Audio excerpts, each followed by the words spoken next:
If you were to ask me what genre of story I hate, the answer I'd give is that I don't hate any, and that's the truth. What I will say, however, is that while there are no genres I hate, there are genres that for whatever reason give me more trouble than other ones, and that varies from person to person. I mentioned in my Those Snow White Notes review that music, anime, and I don't precisely see eye to eye that often, and romantic comedy would be the other one that immediately comes to mind. Regardless, I do find it important to see entertainment in those genres that give you trouble, because as I often say to my own music students, there are no genres you dislike, there are merely pieces of music you like in those genres that you have yet to listen to. Finding those things can be quite fulfilling. Osamake, the rom-com where the childhood friend won't lose, was a romantic comedy that I chose to watch for the spring 2021 anime season. Much like with After Being Rejected, I Shaved and Took in a High School Runaway, the long title alone caught my attention. As with the previous show, though, I was aware that a long, silly title could also just be an attempt to clickbait me into giving the show my online traffic. But that's the risk you take with any entertainment, after all. You never know what you're going to get when you dive in. Sueharu Maru is a former famous child actor who eventually left the acting business and went on to live as normal a high school life as one could hope for. After rejecting the affection of his childhood friend Kuroha Shida, he himself feels rejected when he learns that his first love, Shiroku Sakachi, has a boyfriend of her own.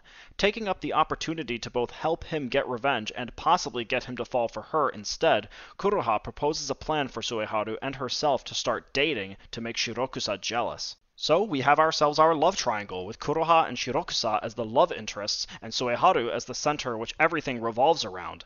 With a title like The Rom-Com Where the Childhood Friend Won't Lose, everything already sounds like a foregone conclusion. After all, it's established early on that Kuroha is the childhood friend, and the title is a dead giveaway. Except that it isn't. As the story progresses, we see not only a third girl named Momosaka get thrown into the running, but it turns out that all three of them are somehow connected to Sueharu's past as childhood friends. So the title of the show is true, but only by virtue of the fact that its very design means that the one who wins Sueharu's heart doesn't ultimately matter. You can't claim false advertising if all roads lead to Rome. The task thus becomes trying to determine which of these childhood friends is not only the best pick for Sueharu, but also which one will actually win his heart. As one might expect, the comedy of the series derives from the girls trying to win his heart through various means, which only manages to work to mixed success. Part of this is because Sueharu himself isn't too compelling of a character. Despite being an acclaimed former child actor, he's so easily flustered that the show doesn't utilize the idea of an actor keeping his composure in the face of this unusual pressure. It was, funnily enough, the three girls being antagonistic toward each other that managed to provide the best comedic entertainment in the show. The way that they are able to get under each other's skin, whether through what they do with Sueharu or the things that they say to each other, manage to derive some sense of satisfaction. これでスエハルとカチから許しをもらったってことで、あとはシダちゃんか。私がどうかした？あら、シダさん、スーちゃんを振った人が今さら何？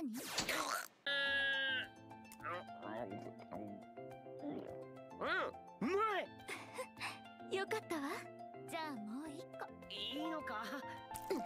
将来結婚するのは確定なので、モモ以外の。はいはい、言いたいことは分かったから帰りましょうね。そうそう、見苦しいわよ。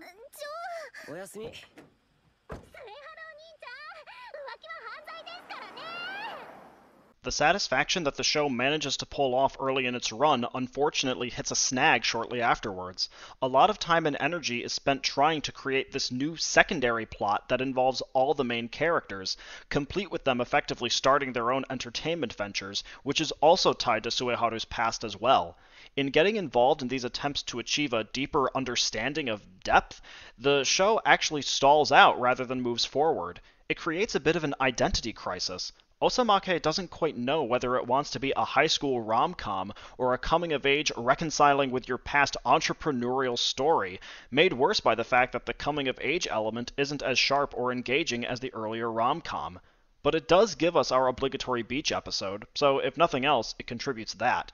Even if one were to try putting aside the business aspect of the story, the rom-com component itself doesn't necessarily offer anything terribly interesting. Because each of the love interests is somehow connected to Sueharu's past, any potential hijinks that may ensue end up having to take a back seat to the coming-of-age plot and talking about that past. It also doesn't help matters that these characters aren't the most pleasant group of girls either. Like I mentioned, their antagonistic attitudes towards one another does fuel some of the funnier moments in the show, but it doesn't do the idea of them as girlfriends any favors. Osamake falls into the trap that a lot of romantic comedy stories with multiple potential partners fall into. Namely, almost everyone involved is just so vain and desperate to win the central character's affection that he'd frankly be better off just dumping everyone and moving on. Not that he'd ever be able to, because Sueharu is presented as such a nice guy that it means he spends so much of the series attempting to walk the line as he keeps getting caught in the girl's crossfire. While romantic comedies sometimes rely on delaying a final decision until the absolute last minute, the feelings being sent his way are so blunt that it's shocking that he hasn't decided anything. Then again, he laments in the beginning of the series that he has never had a girlfriend, but if these are the kinds of people that he's attracting, then maybe he's better off being by himself. This is best exemplified with two of the love interests, Kuroha and Momosaka.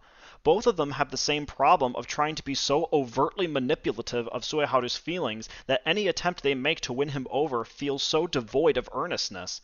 There's one particular plot involving Kuroha in the middle of the show that was so poorly thought out and even more poorly executed that it effectively destroyed any compulsion I had to see her character develop her relationship with Sueharu. Momosaka seemed to just force herself into the story and push the entrepreneurial aspect onto everything, which I've already talked about as not being a strength of the show. One other problem that Osamake runs into is the fact that the original story itself is not yet over. As is occasionally the case with anime adaptations, the source material is being written and published around the same time that the anime is airing, leaving the production staff with two possible options for when the anime version of something finishes. Either invent an ending exclusive to the anime version, or have things be open-ended to drum up interest for the original work to bring in new readers. An open-ended final episode can work, but that often involves the risk of leaving too many things unresolved or leaving the story petering out. This series falls into the latter category. There is obviously more material that could be had given the manner by which the series ended, but it couldn't succeed in getting me to want to read further on. I longed for it to be over, not to keep going. Osamake, the rom-com where the childhood friend won't lose, was an unfortunate attempt to take the clickbait rom-com harem and try and turn it into something more heartfelt. Its attempts to inject growth and development for its main character and the love interests only succeeded in dragging down the comedy and leaving it starving for a means to keep itself interesting. Combined with a roster of rather unlikable characters, a main character too dim and naive about what to do for his own good even by rom-com standards, and many moments that come across as either flat or making me want to shake my head, and you have one of the more skippable shows from spring 2021. The comedic moments that worked, and there definitely were a few, aren't enough. Even if I wanted to think of this series as trash entertainment, like I have with some other shows, I just couldn't bring myself to like it at that level either. Its various ideas just didn't coalesce, and the fan service did nothing for me. I give Osamake, the rom-com where the childhood friend won't lose, a 3 out of 10.